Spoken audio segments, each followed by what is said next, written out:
ज्ञान तो धीरे धीरे हमको समझ में आया, अनुभव में आया, परंतु भगवान ने सृष्टि पर आके सबसे पहले इन चेतन पौधों को प्यार से सींचा।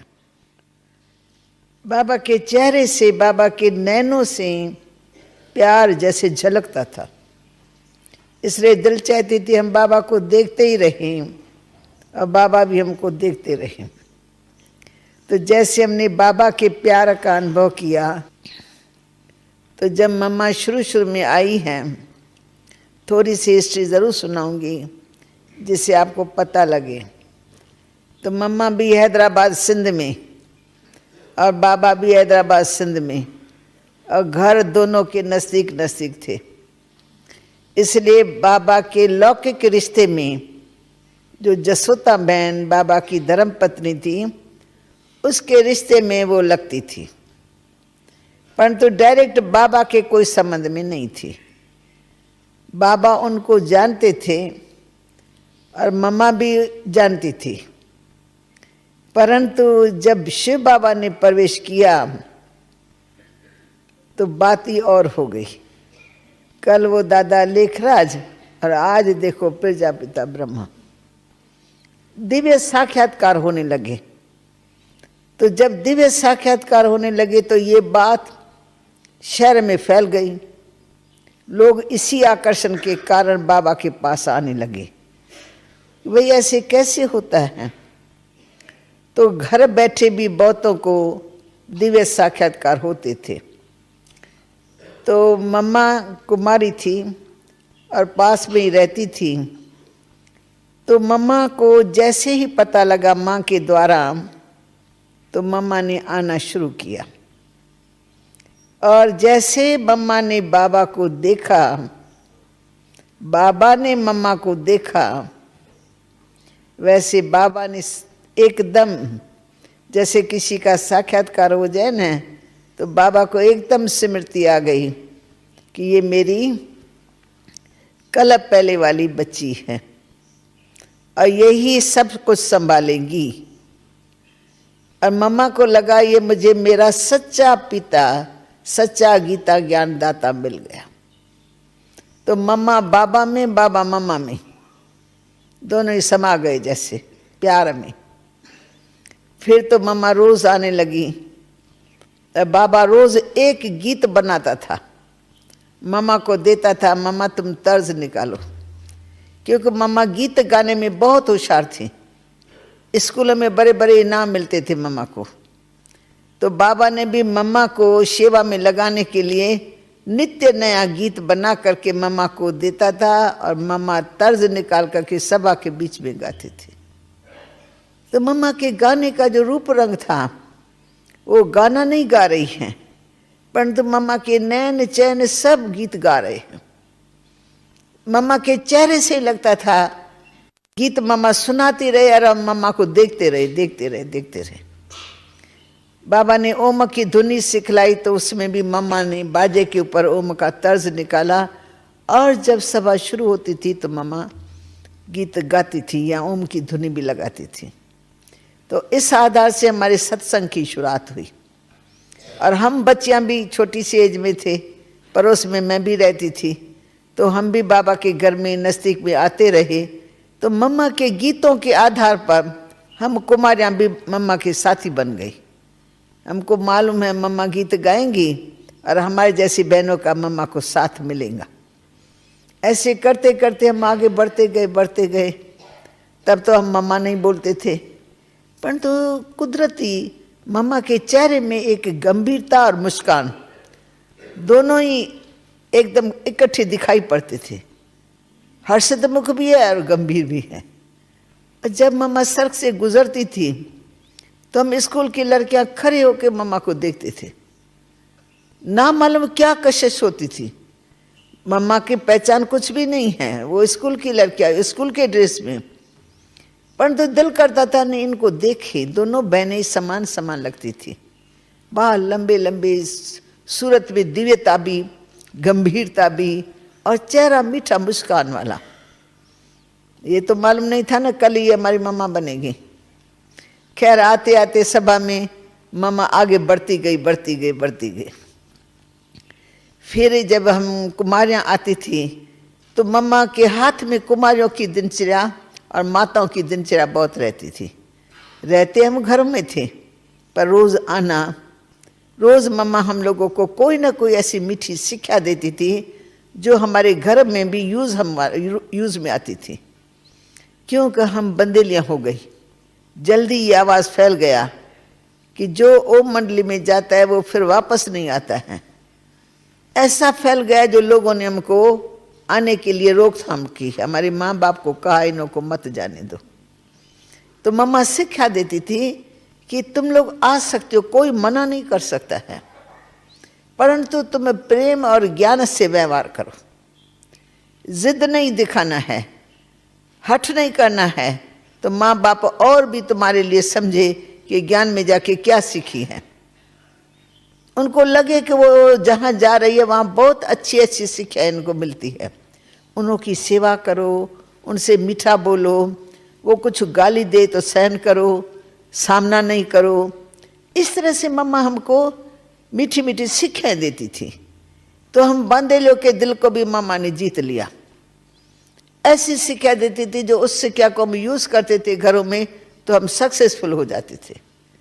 तो मम्मा के लिए कि जिगरी प्यार होने लगा। बाबा तो आता था 2-4 दिन के बाद एक बार आकर के शाम के समय भाषण करता था। तो बाबा, हम तो छोटे बच्चे, बाबा के नज़दीक भी ना आ सके, पर बाबा की फिर रूहानी कशिश, जैसे बाबा को हम भगवान के रूप में समझते थे। भगवान आता है ये ज्ञान नहीं था, पर भगवान की कशिश बाबा के चेहरे से आती थी और बहुतों को दिव्य साक्षात्कार होता था। ऐसे धीरे धीरे हम देखते हैं तो मम्मा भी ओम की धुनी लगा के बिठा देती हैं। तो बाद सामने माताएं होती थी, माताओं में से कई माताएं उठ करके मम्मा को बहुत प्यार करने लगती थी और मम्मा को कहती है, मम्मा बस आज हमने आपको पहचाना, आप कौन हो, हमने आपका स्वरूप देखा, आप साक्षात लक्ष्मी हो, आप साक्षात ये कृष्ण की राधे है ना, वो तुम हो। तो ऐसे ऐसे माताएं एकदम मम्मा के ऊपर निछावर हो गई।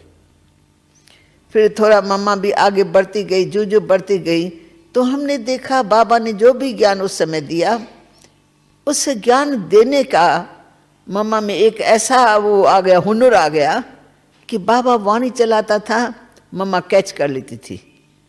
और बाबा एक वाणी लिख करके भेजता था कश्मीर से, तो मम्मा पढ़ करके उसके ऊपर क्लास करा लेती थी और कोई भय नहीं कर सकती थी। इसलिए मम्मा के नाम पर बाबा के पत्र आते थे। पत्र माना ही ज्ञान की वाणी। पत्र भी लंबे लंबे होते थे ना, तो पत्र में सारा ज्ञान, निज ज्ञान। तो मम्मा उसको पढ़ करके धारण करके फिर सभा में आकर के बाबा की वो सब बातें सुना लेती थी, परंतु अपने फॉर्म में, क्योंकि सभा में तो नए पुराने दोनों होते हैं। तो ऐसे हमने देखा मम्मा की कला एकदम प्रख्यात हो गई। मम्मा कोर्स कराती थी ना जिसको भी, तो कोर्स के साथ फोर्स उनको मिल जाता था और वो जल्दी बाबा का वारस बन जाता था।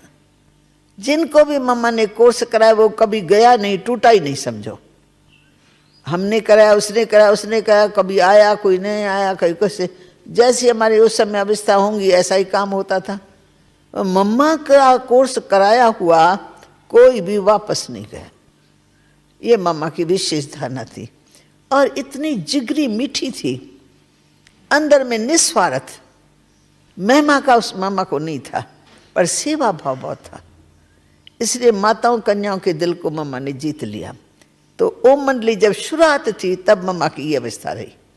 जब मम्मा के पास हम आते थे और जाते थे, मम्मा यज्ञ में रही ना, तो पहले समर्पण तो हम नहीं थे ना, पहले तो हम आते जाते थे। मम्मा भी अपने घर से आती जाती थी।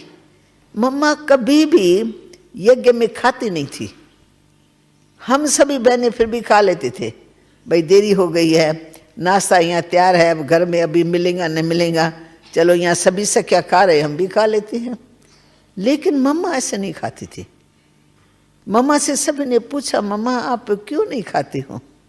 हम तो बहुत बाबा के घर में प्यार से खाते हैं। तो मम्मा ने कहा हम सेवा न करें और हम अपना खाना पीना करें। तो उस समय में समर्पण नहीं थे, बाबा समर्पण था, लेकिन हम बच्चे तो आए थे ना, तो समर्पणता का भाव उसमें नहीं था। तो हमने देखा मम्मा को कर्मों का हिसाब किताब, ये भी बोझ क्यों हमारे ऊपर चढ़े, हम ऐसे मुफ्त में क्यों खाएं। सेवा करते हैं वो अलग बात है, सेवा करके फिर टाइम पूरा होता था मम्मा चली जाती थी। फिर आपको पता है फिर हमारा दूसरा स्थान बना जहाँ हमारे कुमार कुमारियाँ रहने लगी, उसको हम ओम निवास बोलते थे। ये ओम मंडली बाबा का होम था, घर था, जहाँ बाबा रहते थे पहले और हम सब ज्ञान सुनने के लिए आते थे। मम्मा बाबा का सारा परिवार उसमें ही था। फिर बाबा तो चला जाता था कश्मीर में एकांत में, और बाबा का शिव बाबा से इतना गहरा कनेक्शन मालूम नहीं, परंतु बाबा को लगता है कोई शक्ति मुझे खींच रही है, कोई शक्ति मुझे कुछ दे रही है। तो बाबा लिखता था, बस लिखता था, लिख करके कागज खड़े कर देते थे। फिर वो कागज कहाँ जाए, फिर मम्मा के पास हैदराबाद सिंध में आते थे। तो 8-10 हमारी बहनें थी मुख्य, वो सब बाबा के पत्रों को इतना प्यार करती थी। पत्र आया माना जिगर में जान में क्या आया, शक्ति भर गई। घर में जाते थे सारा दिन उस मस्ती में रहते थे। फिर ओम निवास खुला तो ओम निवास में बाबा ने मम्मा की ड्यूटी लगाई। तो ओम निवास में मम्मा नहीं रहेंगी, मम्मा ओम मंडली की सब कन्याओं माता को संभालेंगी, वहाँ रहेंगी और वहाँ वालों को संभालेंगी। और ओम निवास में हमारी 4 दादियाँ थी, 5 दादियाँ। वो दादियाँ रहती थी, चंद्रमणि, दादी प्रकाशमणि, एक कला बहन थी, एक मिठू बहन थी, वो 4-5 जनियाँ रहती थी। तो बच्चों की सारी दिनचर्या उन्हों के हाथ में थी। और बाबा भी वहाँ रहता था अलग। भवन तो बहुत बड़ा था, बाबा ने नया बनवाया था ओम निवास नाम से। उसमें बाबा एक तरफ रहता था, बाकी सब बच्चे नीचे रहते थे। तो एक नए ढंग से बनाया हुआ था, कमरे में कमरा, कमरे में कमरा, कमरे में कमरा, ऊपर में पौड़ियाँ सबको मिलती थी, सब छागे जाके छत पर बैठ जाते थे। क्लास हमारा छत पर चलता था। खैर फिर मम्मा रोज आती थी जाती थी। तो मम्मा की कैचिंग पावर, ज्ञान युक्त बुद्धि, एक एक शब्द का रहस्य मम्मा को अच्छी तरह से जैसे स्पष्ट करने की भी कला थी और धारण करने की भी कला थी। इसलिए जब सभा में मम्मा की मुरली बाबा की आती थी या मम्मा सुनाती थी तो हमको मम्मा की मुरली सहज समझ में आ जाती थी। अब हम हैदराबाद सिंध में ओम निवास में तो 1 साल के करीब रहे। फिर शहर में बहुत हंगामा किया लोगों ने कि ये जादूगर है, ये है, नियम बहुत उन्हों को करे भी लगने लगे।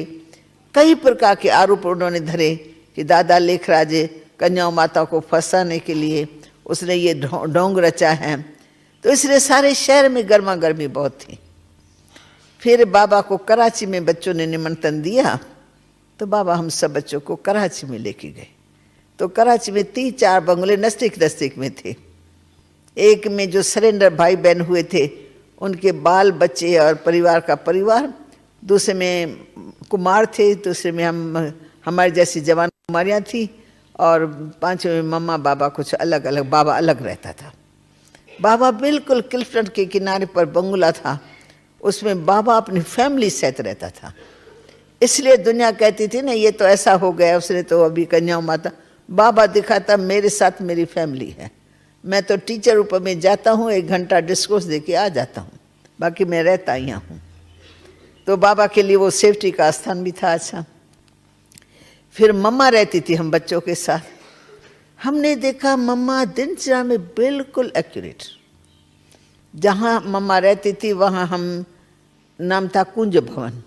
कुंज भवन में हमारे जैसी कन्याएं रहती थी, 100 के करीब होंगी।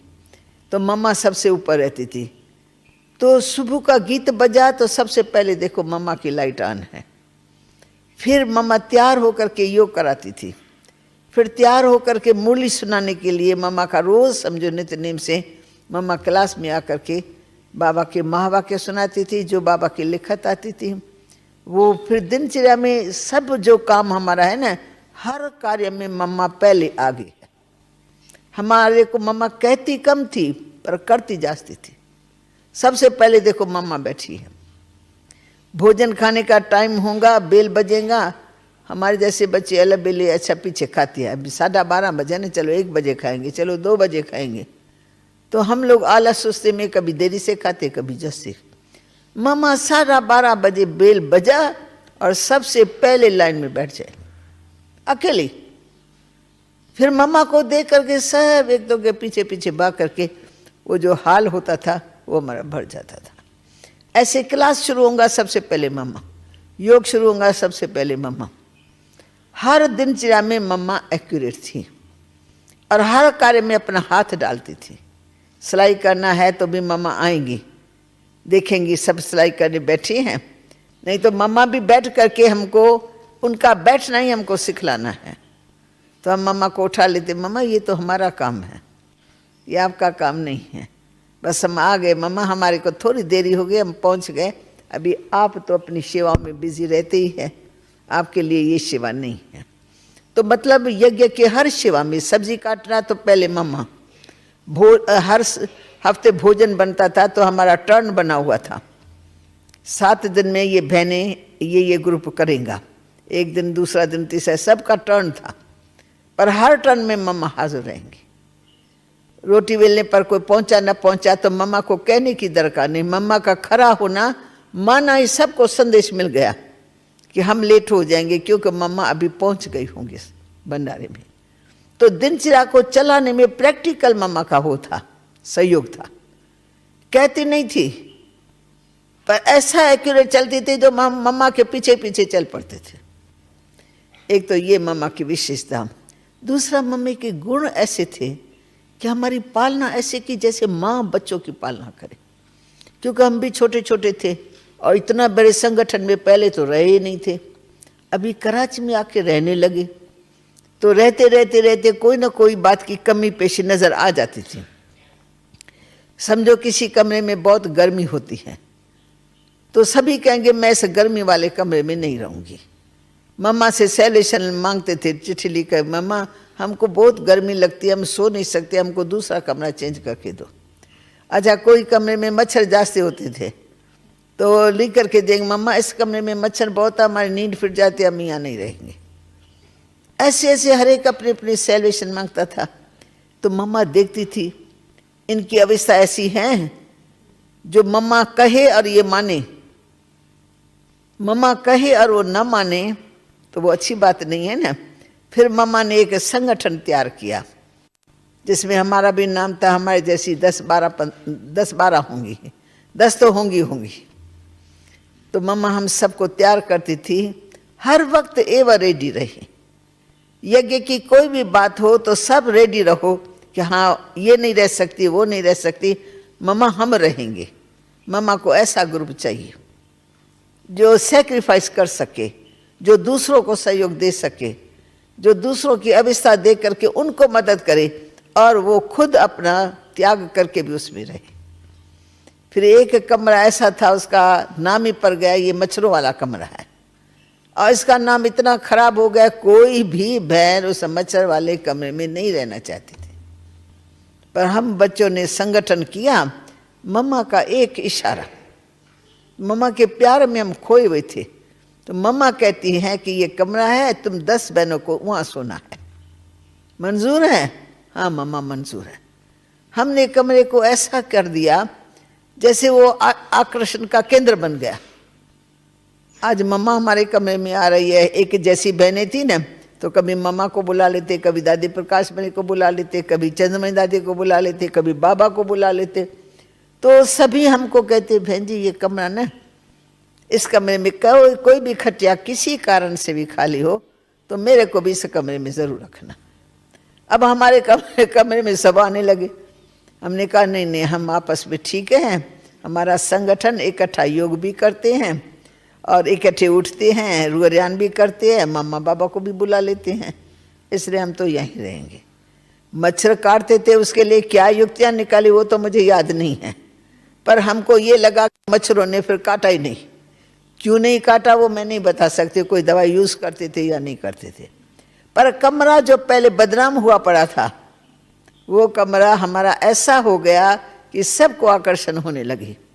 तो मम्मा ने सिखाया देखो आपने बाबा को याद करके स्वीकार किया, हाँ जी कहा, यज्ञ के कार्य में आपने अपना सहयोग दिया, तो सहयोग की रिजल्ट तो कितनी आत्माओं को आकर्षण होती है यहाँ आने की।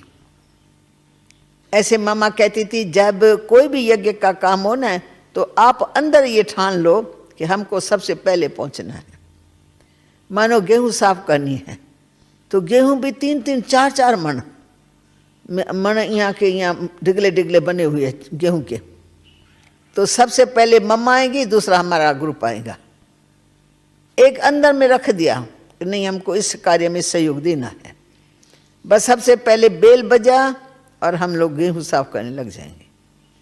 फिर बीच बीच में मम्मा पूछती थी कि आप अनुभव करो कि गेहूं साफ करते हुए योग रहा, कौन से संकल्प आए, चेक करो और कर्म और योग दोनों को मिला करके चलो।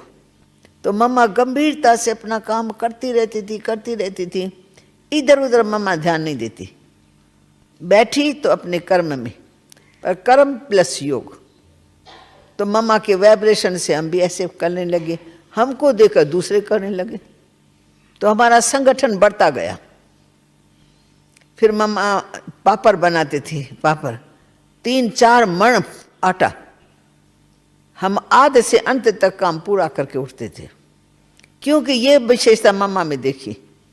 मम्मा कभी भी कार्य के बीच से आधा में छोड़ करके नहीं जाएंगे, अंत तक काम पूरा करेंगी। यज्ञ का काम है, शिव बाबा के यज्ञ रचा हुआ है, और मैं जो कर्म करूंगी मुझे देखा और करेंगे। तो इसलिए मम्मा एक्यूरेट बैठती थी और एक्यूरेट पूरा करके फिर उठ जाती थी। तो हम लोगों का ये संस्कार हो गया, चाहे सिलाई का काम हो, चाहे यज्ञ का खाने पकाने का काम हो, चाहे खिलाने का काम हो, सब काम हम अपने हाथों से करते थे। परंतु मम्मा की प्रैक्टिकल धारणाओं ने हमको बहुत बल दिया। फिर हम आपस में रहते थे ना, तो कोई छोटी मोटी बात आपस में हो जाती थी, तो हम कहाँ करें, छोटे छोटे बच्चे थे, तो हम मम्मा से जाके बात करते थे, मम्मा को बताते थे, मम्मा ये बात हुई, मैंने ऐसे इसको कहा, इसने ऐसा बोल दिया। मम्मा ज्ञान युक्त शब्द नहीं बोला, मुझे उस समय थोड़ा थोड़ा संकल्प आया कि इतना समय हुआ है ये ऐसे क्यों बोलती है। फिर मम्मा हमारी बात सुन करके ना हमको हमारी करेक्शन दे देंगी, ऐसे मीठे ढंग से रियलाइज कराएंगी कि जैसे तुमको उनकी बात अच्छी नहीं लगती, अगर तुम थोड़ा भी कर्म ऐसा करेंगी तो तेरी बात उनको अच्छी नहीं लगेगी।